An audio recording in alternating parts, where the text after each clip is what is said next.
Hello friends, नमस्कार। एक बार फिर स्वागत करेंगे आपके अपने यूट्यूब चैनल पे।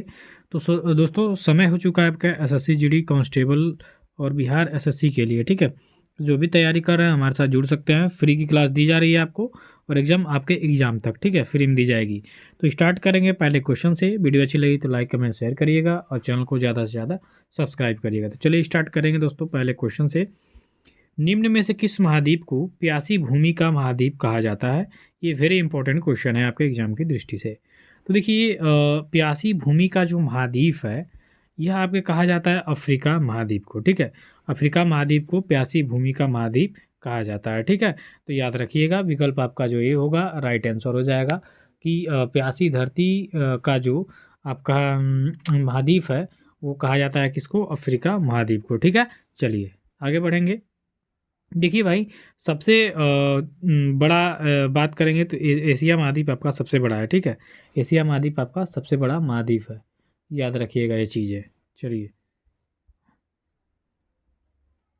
अगले क्वेश्चन को देखिए कि निम्नलिखित में से किन भाषाओं को 71वें संविधान संशोधन अधिनियम 1952 द्वारा जोड़ा गया? ठीक है, तो 71वें संविधान संशोधन अधिनियम 1992, यानी 71वां संविधान संशोधन कब हुआ था? 1992 में हुआ था, 1992 में। ठीक, और इसके द्वारा जोड़ा गया क्या?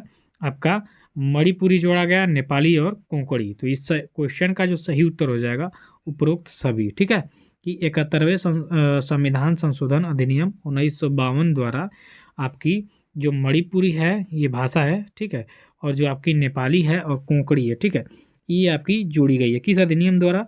तो 71वें संविधान संशोधन अधिनियम द्वारा। ठीक, तो इतना क्लियर कौन कौन सी, तो एक बार जान लीजिए। और मणिपुरी, नेपाली और कोंकणी, ये क्वेश्चन बड़े फंसाते हैं आपको, तो इसको ध्यान में देख के चलेंगे। अगला क्वेश्चन देखिए कि राज्यसभा को किस अनुच्छेद के तहत राज्य सूची के विषय पर कानून बनाने का अधिकार प्राप्त है? अब यहाँ कॉन्सेप्ट समझिएगा ध्यान से। राज्यसभा को किस अनुच्छेद के तहत राज्य सूची के विषय पर कानून बनाने का अधिकार प्राप्त है? तो राज्य सूची जो विषय है इस पे कानून बनाने का जो अधिकार है, ठीक है, वो राज्यसभा को आपके अनुच्छेद 249 के तहत है। ठीक है, तो इसका राइट आंसर क्या होगा? आपका विकल्प बी हो जाएगा कि अनुच्छेद 249 के तहत, ठीक है, राज्यसभा को राज्य सूची के विषय पर कानून बनाने का अधिकार प्राप्त है। तो इसका राइट आंसर होगा आपका विकल्प बी, अनुच्छेद 249। चलिए नेक्स्ट क्वेश्चन देखेंगे कि डॉक्टर भीमराव अंबेडकर ने किस अनुच्छेद को भारतीय संविधान की आत्मा और हृदय दोनों कहा है? ठीक है, तो ये देखिए, ये क्वेश्चन आपके एग्जाम में बहुतों बार पूछा है। ठीक है, तो इसको वेरी इंपॉर्टेंट करिएगा। तो भारतीय संविधान की आत्मा और हृदय ये दोनों कहा गया है डॉक्टर भीमराव अंबेडकर के द्वारा किस अनुच्छेद को? तो इसका जो सही उत्तर हो जाएगा आपका अनुच्छेद 32। ठीक है, अनुच्छेद 32 को डॉक्टर भीमराव अंबेडकर ने इसे भारतीय संविधान की आत्मा और हृदय यह दोनों कहा है। तो इस हिसाब से इस क्वेश्चन का जो राइट आंसर हो जाएगा आपका विकल्प सी हो जाएगा, अनुच्छेद 32। अगले क्वेश्चन को देखिए कि निम्नलिखित में से किस अनुसूची का जो संबंध है वह दल बदल से है? तो अनुसूची वह कौन सी अनुसूची है जिसका संबंध आपके दल बदल कानून से है, और सॉरी दल बदल से है? तो इसका जो सही उत्तर हो जाएगा आपका 10वीं अनुसूची। ठीक है, जो 10वीं अनुसूची है वह दल बदल से संबंधित है। तो राइट आंसर होगा यहाँ पे आपका विकल्प डी। नेक्स्ट क्वेश्चन है आपका कि राज्यपाल की अध्यादेश की शक्तियों का जो उल्लेख है वो आपके किस अनुच्छेद में मिलता है? ठीक, तो देखिए राज्यपाल की अगर जो हम बात करें तो जो राज्यपाल होते हैं तो जो केंद्र में स्थिति आपके राष्ट्रपति की होती है। ठीक है, केंद्र में स्थिति जो राष्ट्रपति जो कार्य करता है वही स्थिति आपके राज्य में राज्यपाल की होती है। ठीक, ये कार्यपालिका का दोनों प्रमुख होते हैं आपके। राष्ट्रपति कार्यपालिका केंद्र में रहेगा और राज्यपाल रहेगा, ठीक है, राज्य में। तो जैसे कि जो राज्यपाल होते हैं इनकी नियुक्ति आपके राष्ट्रपति के द्वारा की जाती है, यानी राष्ट्रपति के द्वारा ही राज्यपाल चुने जाते हैं। अब क्वेश्चन आपका उठा है कि राज्यपाल के अध्यादेश की शक्तियों का उल्लेख आपके किस अनुच्छेद में है? तो इसका जो राइट आंसर हो जाएगा वो हो जाएगा अनुच्छेद 213 में। तो राइट आंसर विकल्प यहाँ बी हो जाएगा। अगले क्वेश्चन को देखिए कि नोबेल पुरस्कार कौन सा देश प्रदान करता है? तो नोबेल पुरस्कार की बात करेंगे तो यह दिया जाता है स्वीडन देश द्वारा। ठीक, अब नोबेल पुरस्कार की बात करेंगे तो यह 1901 में स्टार्ट हुआ था। ठीक, और विश्व के सर्वश्रेष्ठ 6 क्षेत्रों में ये दिया जाता है। ठीक, साहित्य हो गया, शांति हो गया, चिकित्सा हो गया, ठीक, ये बहुत कई सारे क्षेत्रों में इसका दिया जाता है। विज्ञान में फिजिक्स केमिस्ट्री बायो हो गया, ठीक है।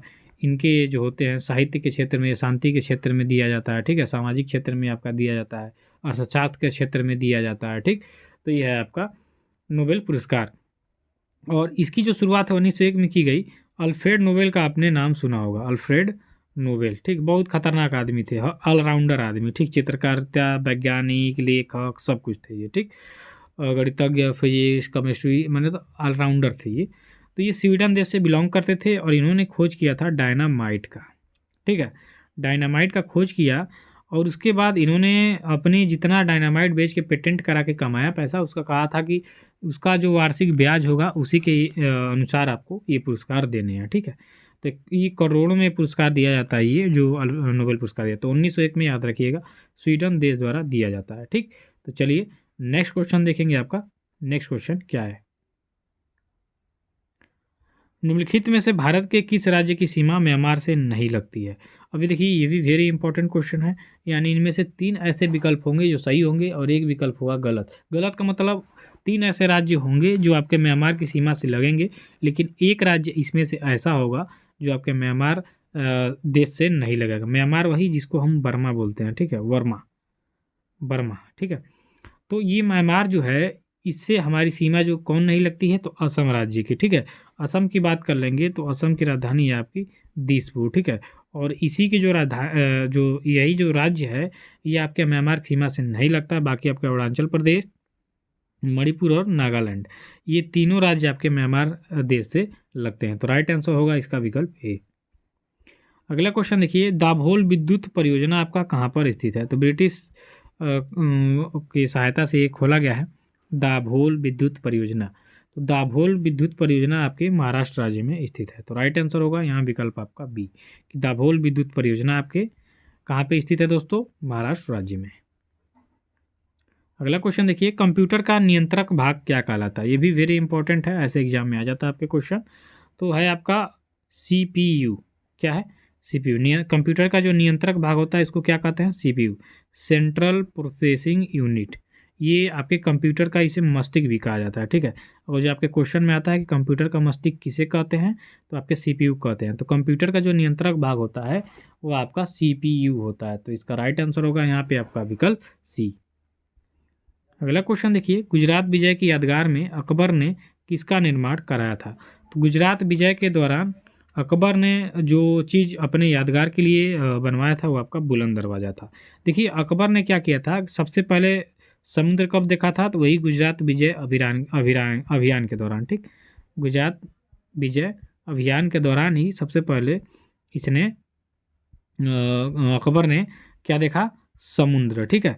तो राइट आंसर एक होगा डी, कि गुजरात विजय की यादगार में अकबर ने बुलंद दरवाजा का निर्माण करवाया था। नेक्स्ट क्वेश्चन देखिए, प्रायद्वीपीय भारत में उच्चतम पर्वत चोटी कौन है? तो प्रायद्वीपीय भारत की अगर जो हम बात करेंगे तो इसमें जो आपकी सबसे उच्चतम चोटी है वो आपकी अनाईमुड़ी है, ठीक है। कौन सी है? अनाईमुड़ी। तो राइट आंसर होगा यहाँ पे आपका विकल्प सी, कि प्रायद्वीपीय भारत में सबसे उच्चतम जो पर्वत चोटी है वो आपकी अनाईमुड़ी है। चलिए अगला क्वेश्चन है कि फिरोज शाह कोटला स्टेडियम आपका कहाँ पर स्थित है?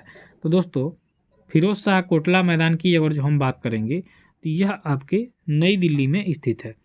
क्रिकेट का स्टेडियम है ये। किसका? क्रिकेट का। यहाँ पे बहुत सारे क्रिकेट होते हैं, क्रिकेट के मैच होते हैं, तो ये आपके नई दिल्ली में स्थित है। अगला क्वेश्चन है, अधिकांश चोलकालीन मंदिर आपके किस देवता को समर्पित है? तो अधिकांश चोलकालीन जो मंदिर हैं वो भगवान शिव को समर्पित है। तो राइट आंसर ए हो जाएगा।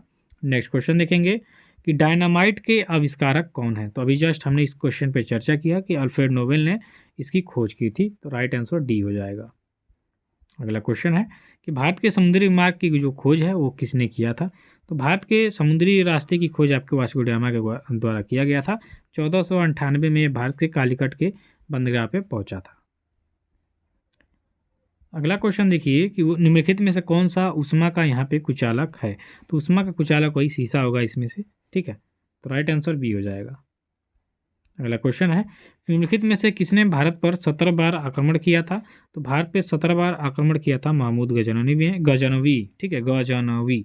1025 में सोमनाथ पे आक्रमण किया, बहुत ही फेमस है ये। अगला क्वेश्चन देखिए, मेकर्स ऑफ मॉडर्न इंडिया पुस्तक के लेखक कौन है? वेरी इंपॉर्टेंट करिएगा इसको। तो makers of India modern India के जो लेखक हैं वो आपके रामचंद्र गुहा जी है। तो राइट आंसर बी हो जाएगा। अगला क्वेश्चन है कि गोल्डन फाइबर जो क्रांति है इसका संबंध किससे है? तो गोल्डन फाइबर जो क्रांति है इसका संबंध है आपके जूट के उत्पादन से। तो राइट आंसर होगा यहाँ पे आपका विकल्प बी। गोल्डन फाइबर क्रांति आपके जूट के उत्पादन से संबंधित है। तो दोस्तों अगर जो वीडियो अच्छी लगी तो लाइक करिएगा, कमेंट करिएगा, शेयर करिएगा और चैनल को ज़्यादा से ज़्यादा सब्सक्राइब करिएगा। यूपीपी कांस्टेबल की बैच चल रही है, तो जो भी ज्वाइन करना चाहते हैं ज्वाइन कर सकते हैं। Daily topic wise top 50 question यहाँ पे दिया जा रहा है। जो भी मेरे मित्र इच्छुक हैं वो हमारे साथ जुड़ सकते हैं। धन्यवाद, थैंक यू सो मच।